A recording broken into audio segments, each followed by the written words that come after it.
Mahigit 600,000 Pilipino ang nagkaroon ng trabaho sa nakalipas na buwan ayon sa PSA. Pero babala ng Ibon Foundation, dadami ulit ang walang trabaho kung hindi gaganda ang kalidad ng mga trabaho sa Pilipinas. Nasa frontline ng balitang yan si Gio Robles.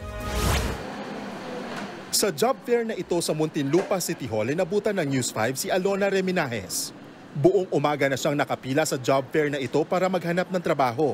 Hindi naman kayo mahirapan na mag-apply? Medyo sir. Sa ngayon kasi sir, ayun po matagal-tagal po akong nag-stop na nag-work. Kaya medyo nangangapa pa po. Kwento ni Alona, pandemic pa raw siya huling nagtrabaho. Napilitan kasi siyang tumigil matapos mabuntis.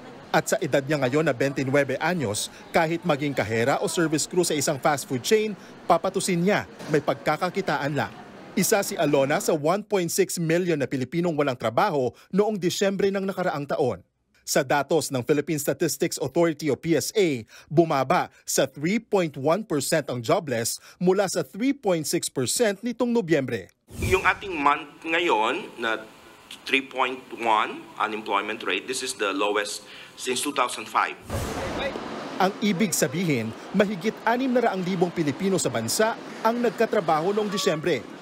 Kaya't ang employment rate umabot sa 66.6% o katumbas ng 52.13 million na Pilipino. Mas mataas din ito sa 51.22 million na Pilipinong may trabaho sa kaparehong panahon nitong 2022. Ayon sa PSA, nakatulong ang nakaraang holiday season sa pagdami ng mga trabaho.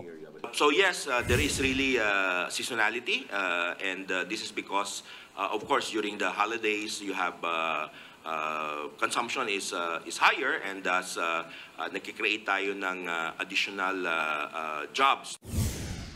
Sa mga industriya na may pinakamaraming trabaho at bagong empleyado, nangunguna ang construction. Sunod dito ang agrikultura at forestry, accommodation and food services, transportation and storage, at mga trabahong may kinalaman sa kalusugan at social works. Pero para sa Ibon Foundation, hindi ka panipaniwala ang datos ng PSA. Ang tanong namin kasi the same time na sasabihin nila ganito kababa yung unemployment rate at ganito kataas employment nung December last year, ito din yung panahon na dumami yung bilang na nagulat na sila ay mahirap at nagugutom. Naniniwala rin si Africa na hindi magtatagal ang mababang unemployment rate, lalo't kung mananatiling mababa ang sahod ng mga manggagawa tulad sa sektor ng construction at agrikultura, kung saan karaniwang minimum o mas mababa pa ang kita. Kaya para masolusyonan ang joblessness sa Pilipinas, dapat daw pagtuunan ng gobyerno ang paglikha ng mga dekalidad na trabaho. Kung malaking bahagi ng trabaho ay nasa construction, panandalian lamang yan. So medyo yung kalidad ng trabaho nagmamata talaga doon sa sustainability. Nagbabalita mula sa Frontline, Gio Robles, News 5. Mga kapatid, Lucy Cruz Valdez po, maging maalam at may pakialam sa mga napapanahong balita sa bansa. Tumutok at mag-subscribe sa News 5 social media pages.